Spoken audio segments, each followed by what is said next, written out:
स्वागत है आपका स्कॉला एकेडमी के ऑनलाइन प्लेटफॉर्म पे। जैसा कि हम लोग की हिंदी श्रृंखला चलाई जा रही है, जो कि आपके आने वाले एग्ज़ामों में एसएससी जीडी हो गया, वन दरोगा हो गया, वीडियो हो गया और लेखपाल की आगे आने वाली वैकेंसियों में, इन सभी वैकेंसियों में जो हमारी ये श्रृंखला है हिंदी की, आपके लिए बहुत महत्वपूर्ण साबित होगी। सारे हम रिपीटेड क्वेश्चन करा रहे हैं, चैप्टर वाइज करा रहे हैं और लास्ट में आपको हम टेस्ट भी कराएंगे, ठीक है, प्रैक्टिस भी कराएंगे। इसी श्रृंखला में जो हमने पहले अपने वीडियो की हैं, जिसमें संधि हमने चैप्टर पढ़ा है, पूरा समास चैप्टर पढ़ा है, उस पर आधारित हमने सारे क्वेश्चन भी किए हैं। और अब हम इसी श्रृंखला में जो हमारा एक नया टॉपिक हम लेके आए हैं, वो लेके आए हैं पद या शब्द। इसके आधार पर हम देखेंगे विकारी और अविकारी शब्द कि कौन से विकारी शब्द हैं, कौन से अविकारी शब्द हैं, ठीक है। इसी पे आधारित हमारा पूरा आज का जो विषय है, आज का टॉपिक है, इसी पे आधारित घूमेगा। जैसा कि देखिए हमने बोर्ड पे लिख रखा है दो टर्म, एक हमने लिख रखा है पद, एक लिख रखा है शब्द। भाई पद क्या चीज़ है, शब्द क्या चीज़ है। जैसे हमने लिख दिया कि राम, राम, ठीक, बुद्धिमान, राम बुद्धिमान, फिर छात्र, ठीक है। ये तीन हमने लिख दिए और इसको हमने, उन तीनों शब्दों को हमने एक पद में एक वाक्य में डाल दिया। तो पद और शब्द का जो मेन अंतर यही है कि जब शब्दों को उठा के एक वाक्य की माला बना दी जाती है, तो वहाँ पे क्या जो यूज होंगे वो क्या होंगे, पद होंगे। जैसे अब हम इस लाइन में कहें एक पद, दो पद, तीन पद, जबकि यहाँ पर क्या है, एक शब्द, दो शब्द, तीन शब्द, ठीक है। तो जो हमारा छोटा डिफरेंस पद और शब्द में है वो यही है कि जब वाक्य में लिखे होते हैं शब्द तो वो पद कहलाते हैं, अब जब वो स्वतंत्र होते हैं, वाक्य में नहीं होते हैं, तो क्या कहलाते हैं, शब्द कहलाते हैं, ठीक है। यही एक बेसिक इंफॉर्मेशन थी वाक्य, पद और शब्द में, ठीक है। अब हम देखेंगे कि शब्द कितने प्रकार के होंगे, शब्द या पद कितने प्रकार के होंगे। तो जैसा कि हमने पहले ही बता दिया है, पद या शब्द को हम आज पढ़ेंगे, पद या शब्द, यही हमारा मेन टॉपिक है आज का, जो कि आपका कितने प्रकार के होंगे, दो प्रकार के होंगे। पद या शब्द कितने प्रकार के यूज होंगे, दो प्रकार के। एक शब्द होंगे विकारी शब्द, विकारी शब्द, दूसरे होंगे अविकारी शब्द, अविकारी शब्द, अविकारी शब्द। देखिए विकारी शब्द, दोनों में क्या कॉमन मिल रहा है, टर्म यूज हो रहा है विकार, विकार, ठीक है।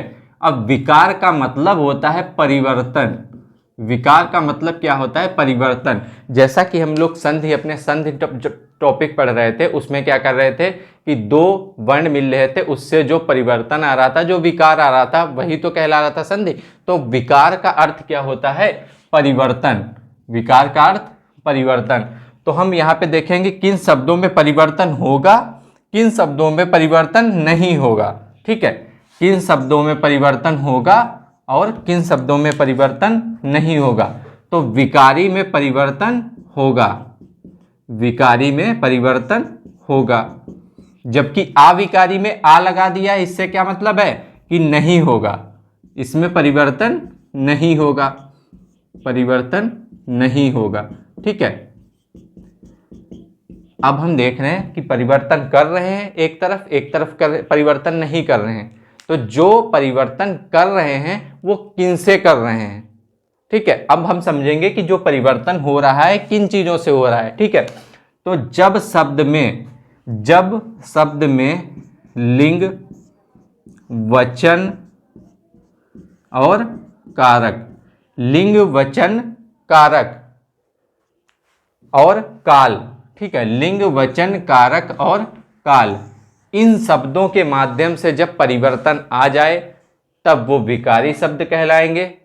जब इन्हीं का परिवर्तन शब्दों पर ना पड़े, इन्हीं शब्दों का परिवर्तन जब ना पड़े तब वो क्या कहलाएंगे, अविकारी कहलाएंगे। जैसा कि हमने लिखा परिवर्तन नहीं होगा, किन चीजों से, लिंग, वचन, कारक और काल, इन चीजों से जब परिवर्तन नहीं होगा तो वे अविकारी कहलाएंगे। और इन चारों चीज़ों से जब परिवर्तन होगा तो वो क्या कहलाएंगे? विकारी शब्द कहलाएंगे। ठीक है, तो अब हम दोस्तों देखते हैं इसमें कि विकारी में कौन कौन सी चीज़ें आती हैं, अविकारी में कौन कौन सी चीज़ें आती हैं। मतलब ये जो लिंग वचन कारक काल हैं ये किन चीज़ों पे परिवर्तन डालेंगे और किन चीज़ों पे परिवर्तन नहीं डालेंगे। ठीक है, अब हम देखते हैं, पहले इनका हम उदाहरण देख लेते हैं। जैसे लड़का लिखा लड़का, ठीक, अगर जो लिंग परिवर्तन होगा तो लड़का का क्या हो जाएगा? लड़की हो जाएगा कि नहीं हो जाएगा? भाई लड़का था, लिंग परिवर्तन हुआ, लड़की शब्द बन गया। ठीक है, मतलब किसका प्रभाव पड़ा इस पर? लिंग का प्रभाव पड़ा। ठीक है, विकार हुआ, परिवर्तन हो गया। ठीक है, अब क्या करेंगे? जैसे लड़का है, शब्द क्या है? लड़का, वचन का प्रभाव पड़ा तो ये क्या बन जाएगा? लड़के। लड़का मतलब एक लड़का, लड़के के मतलब कई लड़के। ठीक है, तो यहां पे किसका परिवर्तन पड़ा? वचन का, वचन का।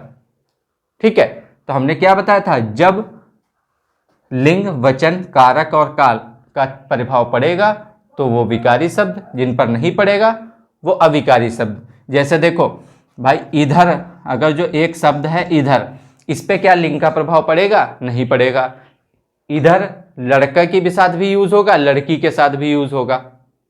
ऐसा तो नहीं इधर जब लड़के के साथ ही होगा तो इधर लिखा होगा, लड़की के साथ लिखा होगा तो कुछ और लिखा होगा। नहीं, इधर आपका दोनों तरफ वैसे ही होगा, वचन में भी, लिंग में भी, काल में भी और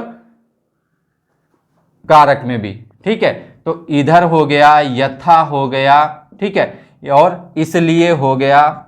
इन शब्दों पर इन चारों चीजों का प्रभाव नहीं पड़ेगा तो ये कैसे शब्द होंगे? अविकारी शब्द होंगे। जबकि हमने इसमें बताया लिंग का प्रभाव पड़ गया, वचन का प्रभाव पड़ गया। ठीक है, जैसे अगर जो हम लिख दें मैं, ठीक, या लिख दें मुझे, ठीक, अगर जो कारक का प्रभाव पड़ेगा तो ये बन जाएगा मुझको। ठीक, कारक का प्रभाव पड़ गया, बन गया मुझको, या फिर से कारक का प्रभाव पड़ गया तो बन गया मुझसे। ठीक है भाई, मुझको, मुझसे कारक चिन्ह होते हैं ना, से और को, तो कारक का भी प्रभाव पड़ रहा है तो क्या बन जाएंगे? विकारी शब्द बन जाएंगे। तो हमारी जो मूलभूत बात है वो ये है कि जिन शब्दों पर लिंग वचन कारक और काल का प्रभाव पड़ेगा वो विकारी शब्द होंगे, और जिन पर लिंग वचन कारक और काल का प्रभाव नहीं पड़ेगा वो अविकारी शब्द होंगे। ठीक है, अब हम देखते हैं कि विकारी शब्द के अंतर्गत क्या क्या आता है और अविकारी शब्द के अंतर्गत क्या क्या आता है। ठीक है, विकारी शब्द में कौन कौन सी चीजें आएंगी हिंदी में, और अविकारी शब्दों में कौन कौन सी चीजें आएंगी। ठीक है, तो विकारी में आपके जो चैप्टर आएंगे या विकारी में जो शब्द आएंगे मुख्यतः वो चार होंगे। वो कौन कौन से होंगे? संज्ञा, सर्वनाम, क्रिया और विशेषण। संज्ञा, सर्वनाम, क्रिया और विशेषण, ये चार चीजें किस में आएंगी? विकारी शब्दों में। ठीक है, कौन कौन सी? संज्ञा, सर्वनाम, क्रिया और विशेषण। ठीक, जबकि हम बात करेंगे अविकारी शब्दों में तो ये भी कितने होंगे? चार होंगे। कौन कौन से होंगे देख लेते हैं। पहला लिख देते हैं क्रिया विशेषण। क्रिया विशेषण, क्रिया विशेषण, इधर क्रिया था, इधर क्रिया विशेषण है। ठीक है, दूसरा समुच्चय बोधक, समुच्चय बोधक, ठीक, समुच्चय बोधक शब्द। ठीक है, क्रिया विशेषण शब्द, समुच्चय बोधक शब्द। ठीक, दूसरे तीसरे कौन से हो जाएंगे? विस्मयादि बोधक, विस्मयादि बोधक, विस्मयादि बोधक शब्द हो जाएंगे। ठीक है, चौथे कौन से हो जाएंगे? संबंधवाचक या संबंध बोधक शब्द। ठीक है, संबंध बोधक शब्द। ठीक है, कौन कौन से हो गए? क्रिया विशेषण, समुच्चय बोधक, विस्मयादि बोधक और संबंध बोधक। ये चार किस में आप पढ़ेंगे? अविकारी शब्दों में। जबकि ये चार किस में पढ़ेंगे? संज्ञा, सर्वनाम, क्रिया और विशेषण विकारी शब्दों में। ये क्रिया विशेषण, समुच्चय बोधक, विस्मयादि बोधक और संबंध बोधक, ये शब्द किस में पढ़ेंगे आप? अविकारी शब्दों में। तो 4 4 का सेट हो गया, 4 इधर है 4 उधर है। ठीक है, आज हम अपना बात रखेंगे तो विकारी शब्दों से स्टार्ट करेंगे, जो कि आपके एसएससी जीडी में चैप्टर आ रहा है, संज्ञा, विशेषण आ रहा है, क्रिया आ रहा है, और इसी से संबंधित सर्वनाम भी पूछा जा सकता है एसएससी जीडी में, जो कि आपकी नोटिफिकेशन आई है, जिसमें नोटिफिकेशन में पिछले की तुलना में परिवर्तन आया है। 80 क्वेश्चन आप बचे हैं और टाइम भी कम कर दिया गया है, 60 मिनट कर दिया गया। ठीक है, इसमें अब 20-20 के 4 पार्ट हो गए हैं। पहले कितने थे? 25-25 के, अब कितने हैं? 20-20 के 4 पार्ट हो गए हैं। टाइम कितना घट गया है? आधा घंटा। ठीक है, तो अब क्या हो जाएगा, बहुत सारे बच्चे परेशान हैं, कन्फ्यूज़न है कि अब पेपर टफ आएगा, वैकेंसी कम हो रह गई हैं तो पेपर टफ आएगा।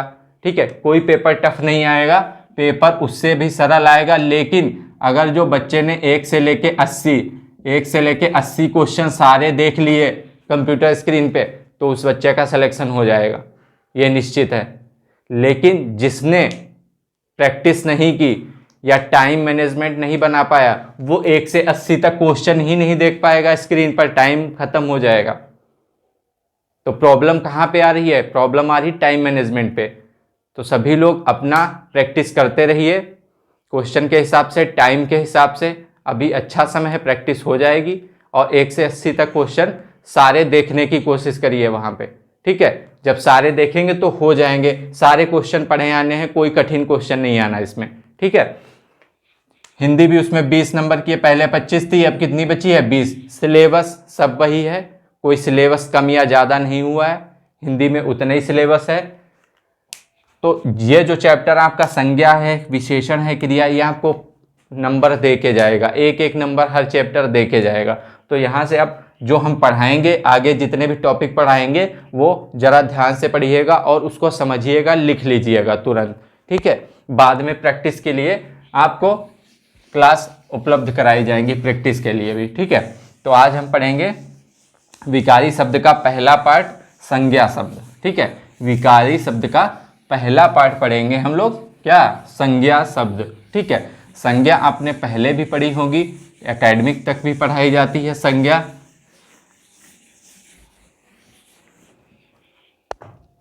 तो हमारा चैप्टर क्या स्टार्ट होगा? संज्ञा। ठीक है, संज्ञा। संज्ञा जैसे ही हमने बोला होगा, आप लोगों को अपने बचपन की परिभाषा जो हम लोग एकेडमिक में पढ़ते आ रहे हैं, वही याद आ गई होगी कि किसी प्राणी, वस्तु, जाति, भाव या द्रव्य आदि के नाम को संज्ञा कहते हैं। जैसे लिख देते हैं हम ये परिभाषा, किसी प्राणी, व्यक्ति, भाव, द्रव्य आदि के नाम को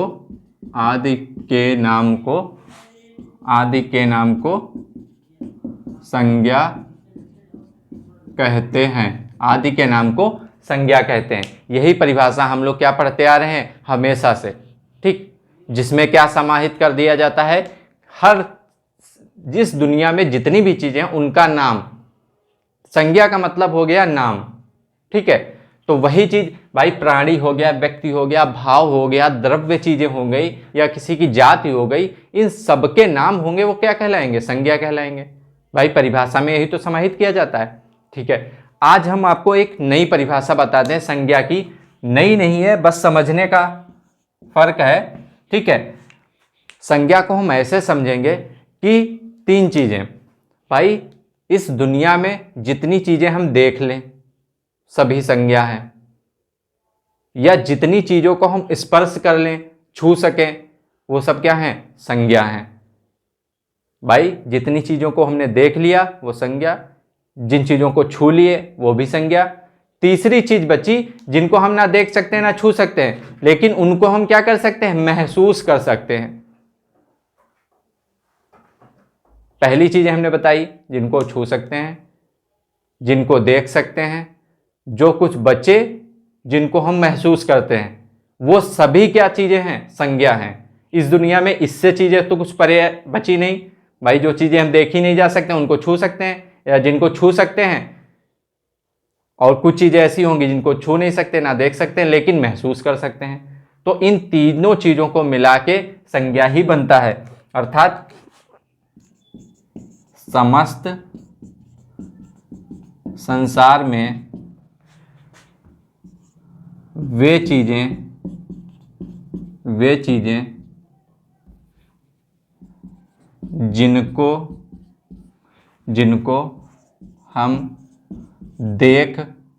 जिनको हम देख सकते हैं या स्पर्श कर सकते हैं, ठीक, या महसूस कर सकते हैं,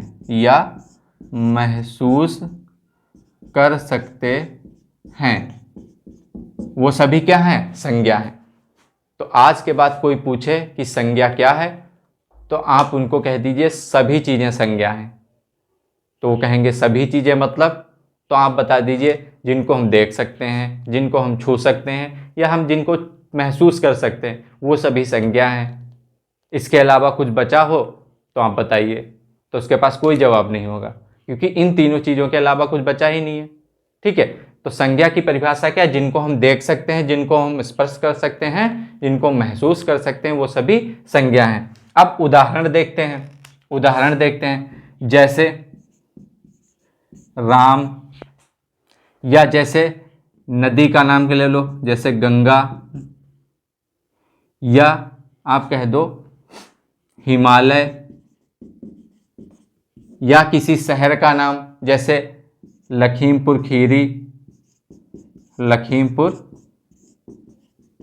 खीरी, या कह दो दूध, या तो कह दो परिवार, या आप कह दीजिए परिवार हो गया, आप कह दीजिए पुलिस। ये सब क्या है? सारी संज्ञाएं। ठीक है, हमने क्या कहा? सभी चीजें संज्ञा हैं। तो ये सब उदाहरण हैं आपके। किसी भी चीज का नाम मतलब संज्ञा, ठीक है। तो हमने परिभाषा देख ली, दो परिभाषा देख ली, इसके उदाहरण भी देख लिए। अब हम बात करेंगे संज्ञा के प्रकार पे। ठीक है, संज्ञा के प्रकार से क्वेश्चन बहुत पूछे जाते हैं। तो हम अब अगला पॉइंट देखेंगे संज्ञा में कि संज्ञा के प्रकार कितने होते हैं।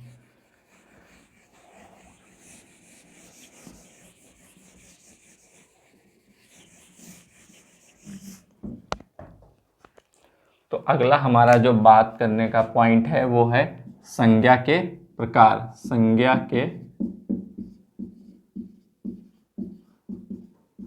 के प्रकार कि संज्ञा कितने प्रकार की होती। ठीक है, तो संज्ञा का अर्थ के आधार पर हम देखेंगे संज्ञा के प्रकार। अर्थ के आधार पर कितने प्रकार? अर्थ के आधार पर संज्ञा 5 प्रकार। अर्थ के आधार पर संज्ञा कितने प्रकार की? 5 प्रकार की। कौन कौन से 5 प्रकार इसके कौन कौन से हैं? देखिए, व्यक्तिवाचक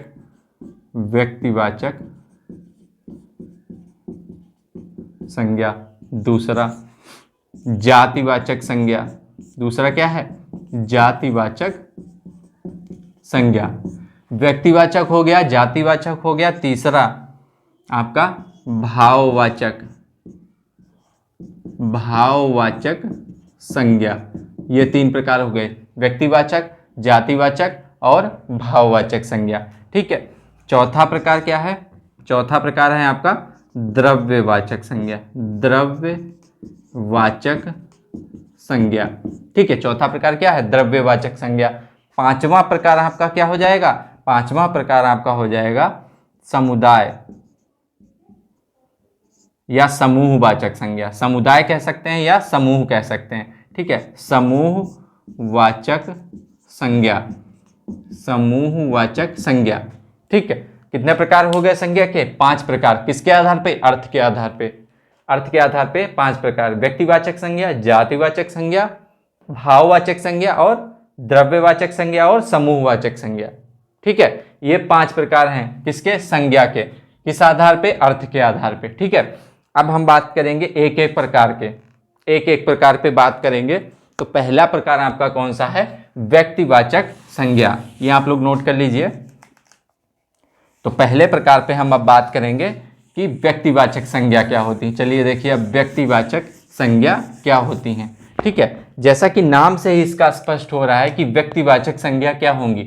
व्यक्तिवाचक संज्ञा नाम से स्पष्ट हो रहा है कि ये किसी एक व्यक्ति के बारे में बताएंगी।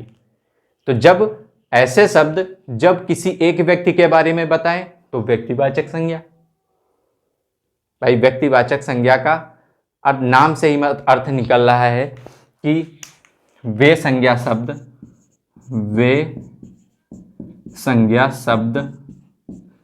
जो एक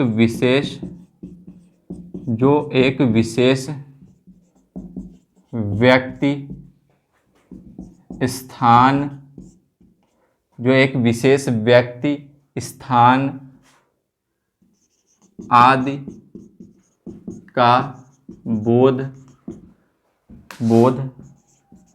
कराते हैं। व्यक्तिवाचक संज्ञा में क्या, जो एक विशेष व्यक्ति का बोध कराते हैं। व्यक्ति का मतलब यहां से यह चीज है कि किसी एक विशेष वस्तु या व्यक्ति या स्थान या कुछ भी जिससे केवल एक चीज का पता चले तो वो सब किसमें, व्यक्तिवाचक संज्ञा में। कैसे, तो देखिए जैसे हम कहते हैं लखीमपुर खीरी,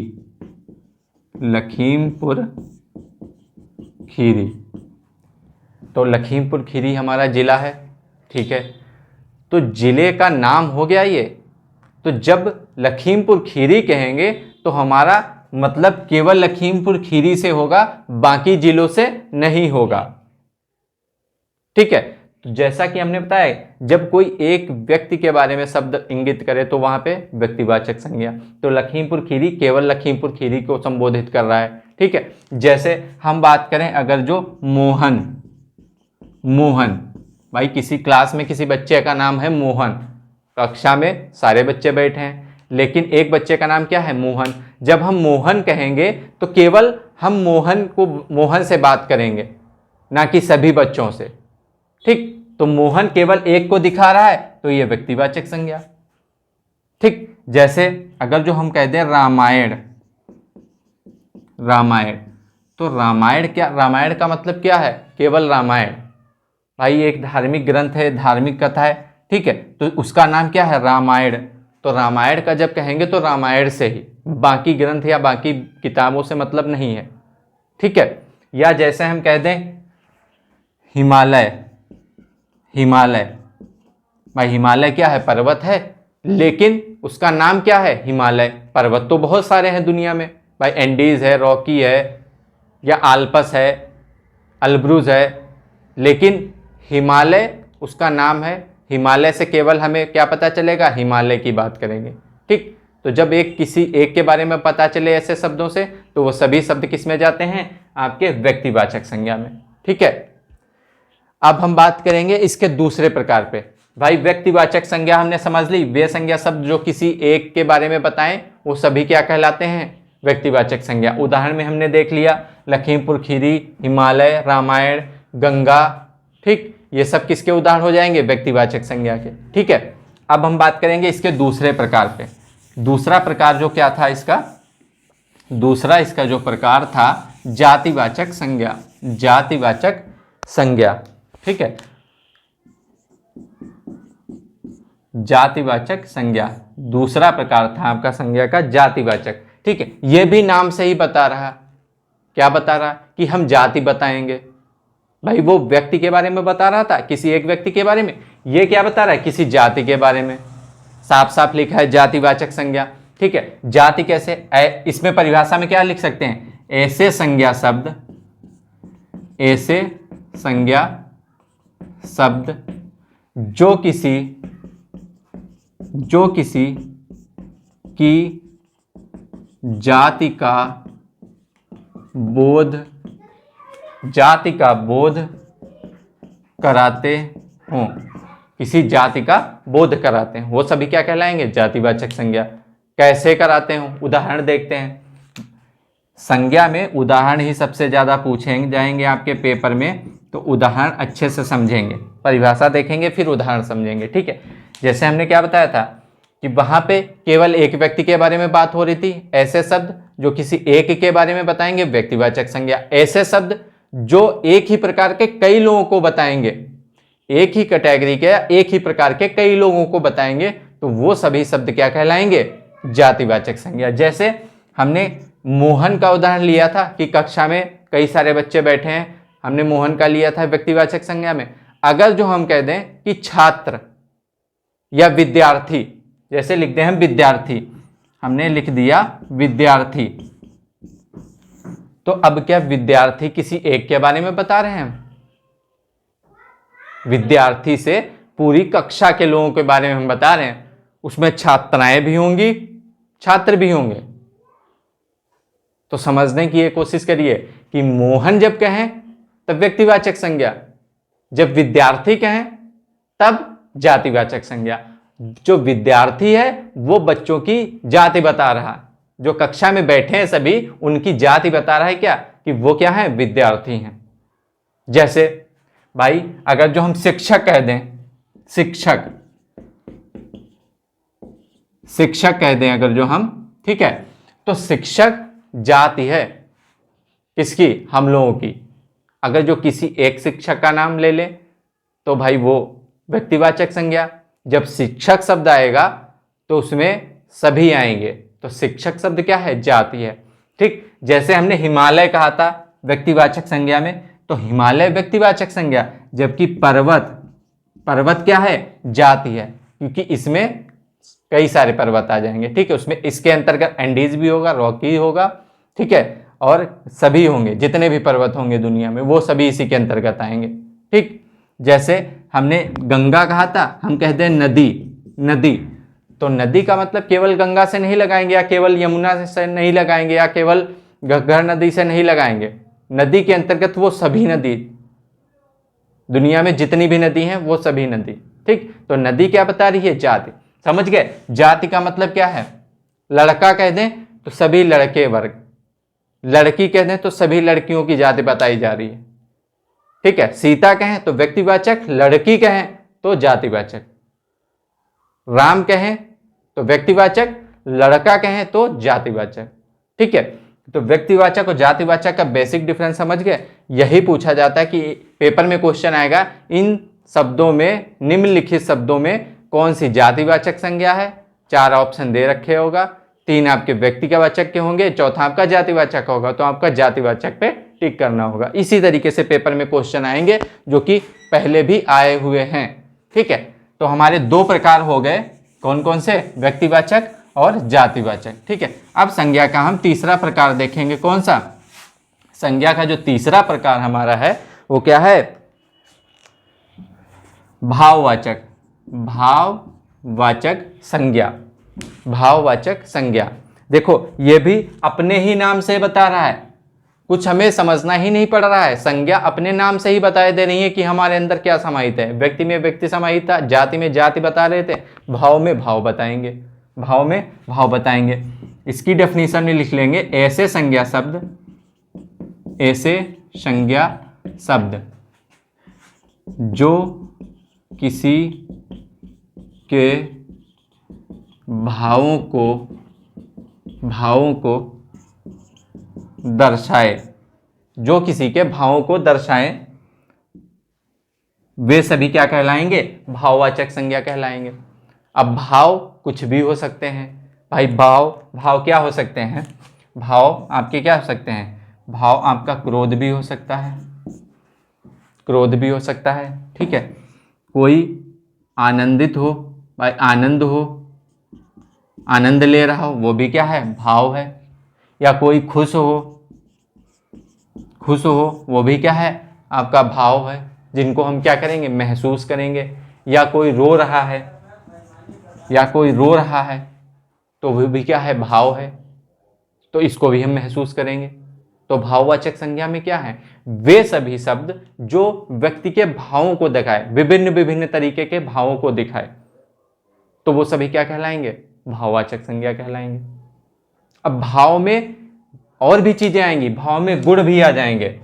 भाववाचक संज्ञा में केवल भाव का मतलब है, भाववाचक संज्ञा में आपके गुण भी आएंगे, आपका दोष भी आएंगे, ठीक है, गुण भी आएगा, दोष भी आएंगी, आपकी अवस्था भी आएंगी, आपका आकार भी आएगा, ठीक है। जैसे अवस्था का मतलब, जैसे कोई बूढ़ा हो गया, बुढ़ापा हो गया, जैसे लिखा है बुढ़ापा, क्वेश्चन पूछा जाता है कि बुढ़ापा किस प्रकार की संज्ञा है, बुढ़ापा किस प्रकार की संज्ञा है, तो बुढ़ापा उसका भाव है, अवस्था है, वो अवस्था, बूढ़े होने की अवस्था, तो वो क्या है, भाववाचक संज्ञा के अंतर्गत। या लंबाई,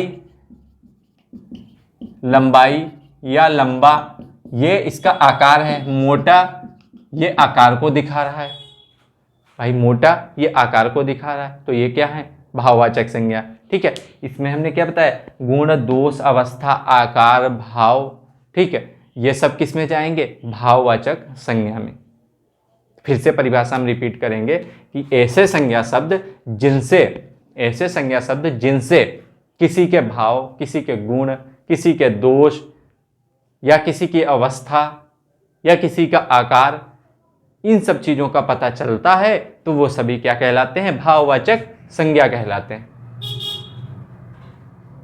इसी के साथ हमारा तीसरा भी प्रकार हो गया। अब हम बात करेंगे चौथे प्रकार की, ठीक है। उदाहरण करते रहिए आप लोग, उदाहरण कहीं से भी मिले, बुक से भी मिले, नेट से मिले, कहीं से भी निकालो, उदाहरण अधिक से अधिक करो। पेपर में क्या आएगा, उदाहरण, पेपर में क्या आएगा, उदाहरण।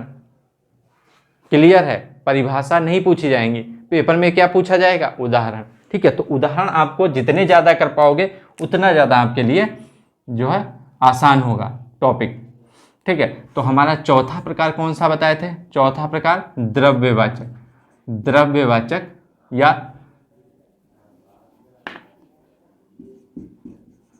द्रव्यवाचक संज्ञा, ठीक है। द्रव्य, देखिए आप अंतर समझ लीजिए, एक शब्द होता है द्रव्य जो कि ये है, एक होता है द्रव, ठीक।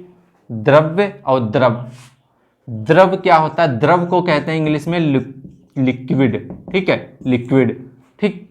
जबकि द्रव्य क्या होता है, मेटर, ये क्या होता है, मेटर, ठीक।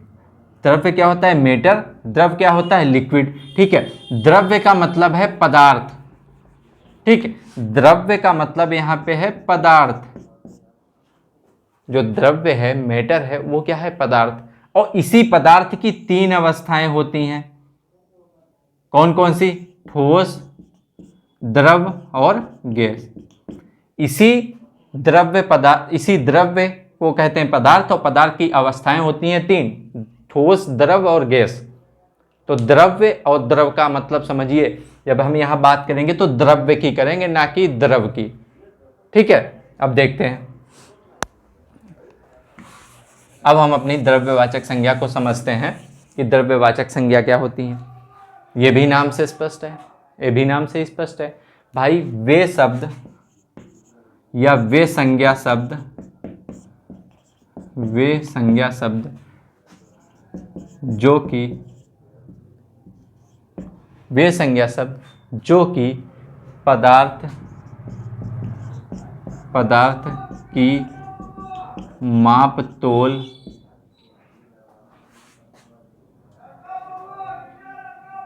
या परिभाषा दूसरी तरीके से लिख लेंगे, वे संज्ञा शब्द जो कि पदार्थ को दर्शाते हैं, ये सीधे लिख लीजिए, पदार्थ को दर्शाते हैं, वे सभी क्या कहलाएंगे, द्रव्यवाचक संज्ञा कहलाएंगे। पदार्थ कैसे होंगे वो, चाहे वो कोई ठोस पदार्थ हो, चाहे वो कोई द्रव पदार्थ हो, चाहे कोई गैस हो।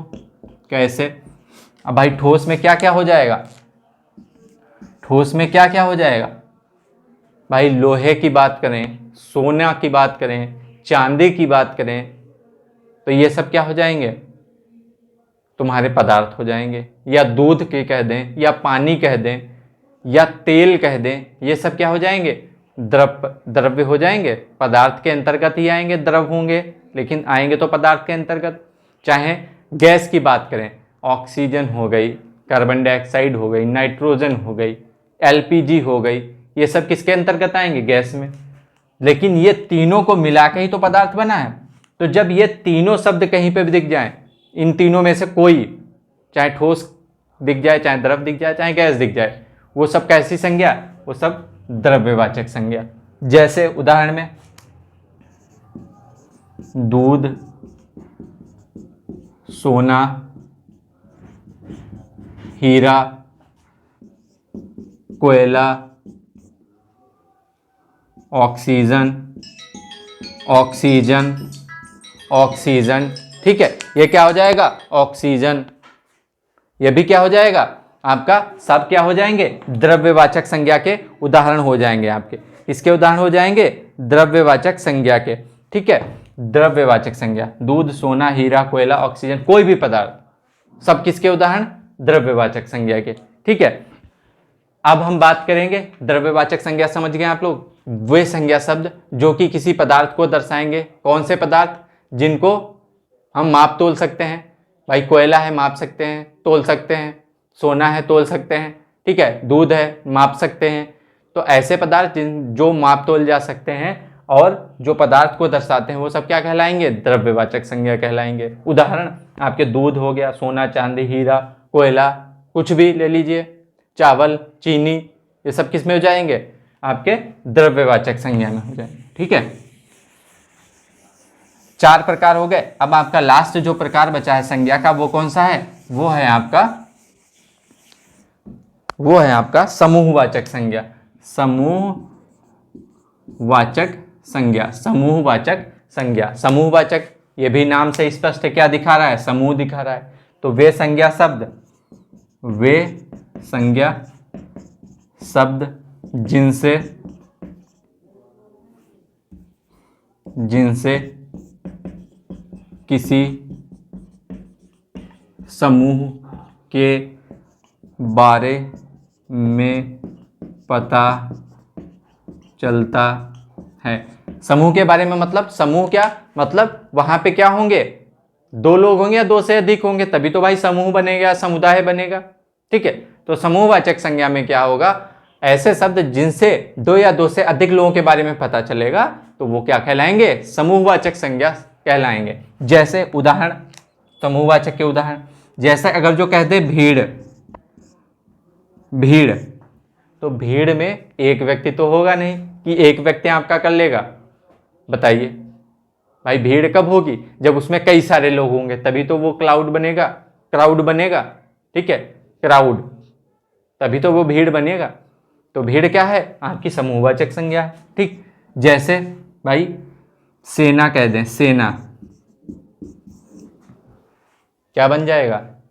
सेना क्या हो जाएगी? समूहवाचक, ठीक है। या कह दें हम कक्षा, अब कक्षा एक से तो बनेगा नहीं, कई सारे छात्र होंगे तभी तो कक्षा बनेगी। या कह दें परिवार, अब परिवार में केवल एक तो कोई होगा नहीं, परिवार में 2 लोग होंगे या 2 से अधिक होंगे, तभी तो परिवार बनेगा। तो ये सभी शब्द क्या कहलाएंगे? आपके समूहवाचक संज्ञा कहलाएंगे, समूहवाचक संज्ञा, ठीक है। इसके उदाहरण कई सारे पूछे जाते हैं, जो कि ये सब पूछे गए हैं पेपर में, पूछे हुए सारे हम बताए दे रहे हैं, ठीक। जैसे दल कहते हैं, दल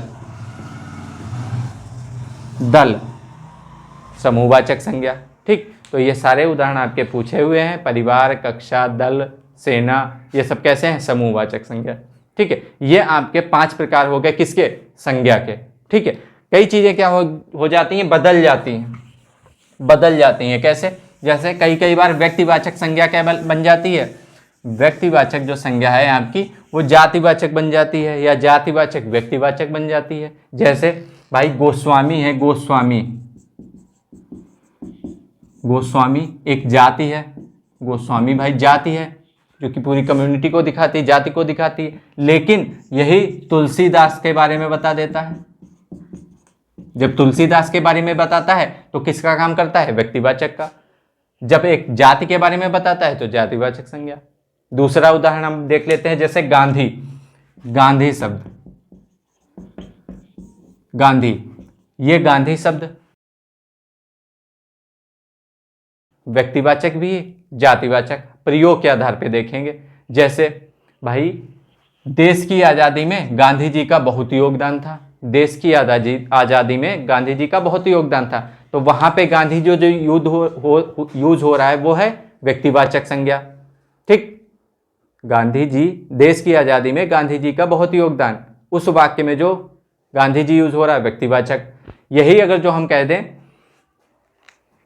कि इस देश में केवल गांधी परिवार की सत्ता नहीं रही है, इस देश में केवल गांधी परिवार की सत्ता नहीं रही है, तो वहां पे ये क्या हो जाएगा भाई, वहां पे समूहवाचक या जातिवाचक में चला जाएगा। ठीक, तो प्रयोग के आधार पर कुछ संज्ञा शब्द परिवर्तित होते रहते हैं। ठीक है, तो जब वाक्य पढ़ेंगे वाक्य के हिसाब से ही हम लगाएंगे ऑप्शन में। ठीक है, आपके प्रकार हो गए संज्ञा के, संज्ञा का बेसिक हो गया, विकारी शब्द हमने बता दिया।